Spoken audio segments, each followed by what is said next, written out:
नमस्कार, आप देख रहे हैं एलआर न्यूज। मैं हूं आपके साथ पलक शर्मा।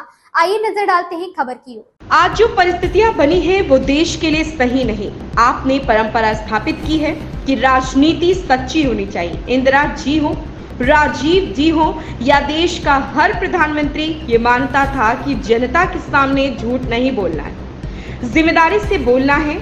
आज देखिए प्रधानमंत्री ने क्या हालत बना रखी। एक दिन कुछ कहते हैं, अगले दिन खुद खंडन कर देते हैं। इनकी बातों में कोई वजन ही नहीं।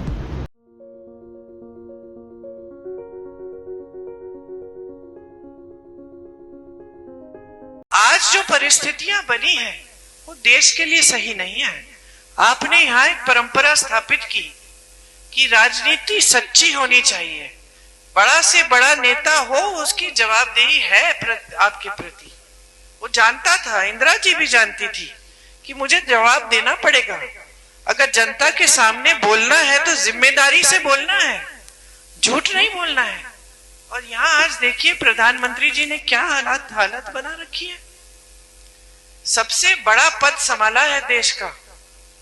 एक दिन कुछ कहते हैं, अगले दिन उसी का खुद खंडन कर देते हैं। पूरे चुनाव में उनका प्रयास रहा है, महीनों से ये प्रयास कर रहे हैं कि ये तीसरा चुनाव है हमारा, इसको भी हम हिंदू मुसलमान करके सत्ता लेंगे। अब जनता उब चुकी है, जनता समझ गई है कि भाई दो चुनाव तो आपको हमने जिता दिए। धर्म के आधार पर आपने हमें कहा भगवान के नाम वोट दे दीजिए, धर्म के आधार पर आपने वोट मांगा, हमने 2 बार तो आपको जिता दिया। अब जनता समझ रही है कि हमने तो जिता दिया, आपको सत्ता मिल गई, आप इतने बड़े भी बन गए, अहंकारी भी बन गए कि हमारे बीच आना बंद कर दिया। हमारे लिए आपने कौन सा ऐसा काम किया है जिसके आधार पर हम आपको फिर से वोट दें? तो जनता अब सुनना नहीं चाह रही है। तो इन्होंने तमाम प्रचार अभी तक तो किया है धर्म के आधार पर। और 2 दिन पहले अपने नामांकन के लिए आए, पत्रकारों के साथ वार्तालाप कर रहे थे। पत्रकारों को कह दिया कि हमने तो कभी कहा ही नहीं है हिंदू मुसलमान। अगर मैंने ऐसे कहा होता, खुद कह रहे हैं, अगर मैंने ऐसे कहा होता तो मैं प्रधानमंत्री पद के योग्य ही नहीं होता। अरे आप खुद कह रहे हैं। अगले दिन सुनिए, यहां कहानी खत्म नहीं होती। अगले दिन महाराष्ट्र जाते हैं प्रचार के लिए।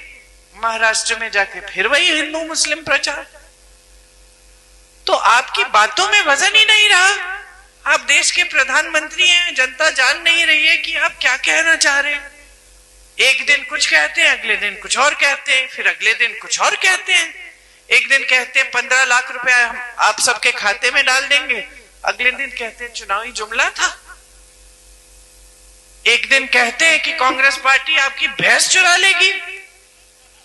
सचमुच